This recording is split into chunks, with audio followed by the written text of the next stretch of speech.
Hello fellas, I hope you're having a fantastic day. Yesterday, ACC got one of its biggest changes in recent months in the form of patch 1.6. This new update brought in 2020 BOP changes, some new liveries, a new tire model, some physics tweaks, and a whole buttload more. If you want a more in-depth and actual technical analysis, go check out the videos by Nils and Chris Hay. The links to those are going to be in the description. Now, the big ticket items in this patch comes in the form of a 2020 DLC. Included in this DLC is the track Imola, a 2020 Mercedes GT3 Evo, and a 2020 Ferrari 488 Evo. Now, during my Twitch stream yesterday when I was taking a look at the new update, a couple people in chat were saying that the new 2020 Mercedes is the new best car, taking the spot from what many thought belonged to the 2015 Mercedes. Now for me, this kind of begs the question, how different is the 2020 Mercedes to the 2015 Mercedes, and are their lap times comparable? Find out next week on... I'm just kidding. Let's go hop in the rig and find out.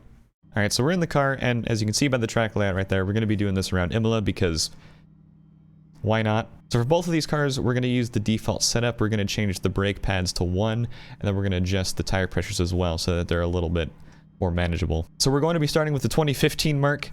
We're going to do one hot lap, see how it goes, and yeah, let's try it out. Alright, about to start our lap here. I did probably fail to mention that we are changing the traction control in ABS too, but I feel like that's a bit of a given, right? Turn 1, just after that orange bit on the outside wall.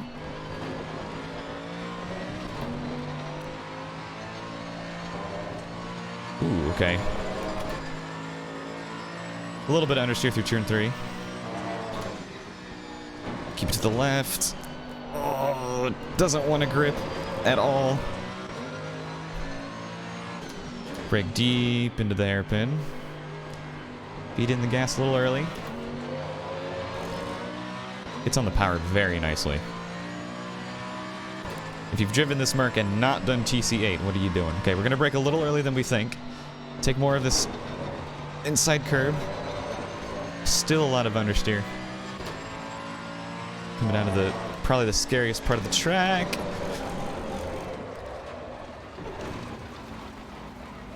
Let's try this again, shall we?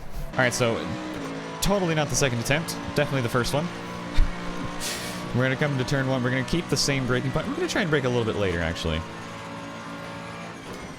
About a car length after that orange bit on the end of that wall. That's not bad. Keep the foot planted, Trevor. Oh yeah, much better. Much, much better. We're going to try and send it a little more through this as well, but try and keep it a little tighter. Oh yeah. Again, much better. Same braking point. Cranking down the power early. Not the same as the last attempt. Here's where it started to get a little hairy.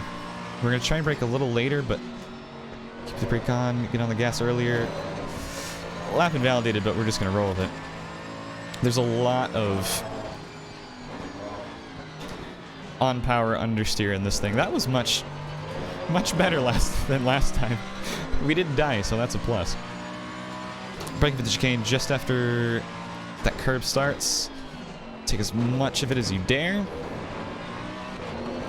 Power early. Not bad. I feel like we should leave it in second, though. On exit. I feel like you can. Coming down the hill, you're going to brake just after the track goes... or just before the track goes dark. Keep in second as you understeer the whole way around because it's off camber a little bit. Get as much of the track as you can. And that was the 2015 Merc. Let's see what the time is when we come across the line. A 1:42.978.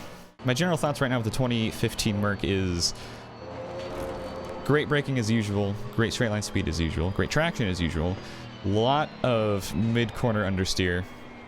A lot of the time, as soon as you start to steer, the front end just kind of gives out, gets really lazy, gets really light, starts to slide a little bit. But let's try and jump over to the 2020 Merc and see what happens. Alright, so we're in the 2020 Merc now, and the first thing that kind of stands out to me is the dash is very familiar, but there's something different, and I have no idea what's different compared to the 2015 one. Anyway, let's get out in here. Let's start our lap. I'm using a slightly different traction control setting. Instead of 8, I'm on 6. And the brake bias is at 61% instead of 60. Same braking point. Car length after that. Orange bit on the end of the fence. Ooh. Okay. Already I'm noticing so much more braking performance. So much more grip. Mid-corner grip. Let's see how acceleration is. Feels about the same. Let's see, this is the big corner where we were getting a lot of front-end wash. It still wanted to understeer out a little bit, but not as much. Back end still pretty loose. In typical Mercedes fashion. That wasn't too bad at all. I mean, that was kind of bad, but that wasn't too bad at all. Again, brake right as that curve starts. Went a little light, that's alright. We'll keep going. This thing handles curbs way better. It did not get upset whatsoever. We're gonna brake a little later now. Oh, still off camber, still a little awkward. Maximize your exit here on the power really early. Oh my god.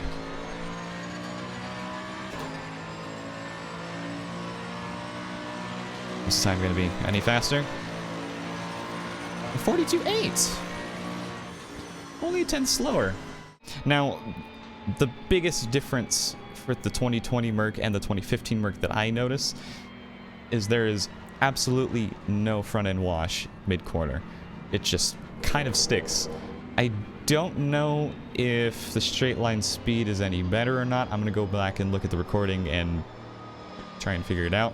Turn-in felt about the same, actually, turn-in response. Mid-corner grip is just so... there's just so much more mid-corner grip. You know, the front feels so much more connected to the rear. Granted, the rear is kind of all over the place, especially through this little complex, but let's jump into my little bit more organized summary of all this. The 2015 Mercedes is something that I'm sure most people are familiar with. Even though its front end is a bit crap through the middle of a corner, the great braking performance alongside its pointy initial turn-in with fantastic traction makes it still a very viable contender. After all, the 2020 version is mostly just small tweaks. However, those small tweaks make a very big difference. I'm not sure if it just plays nicer with the 2020 tire model, but the 2020 Mercedes Evo is just better, in my opinion.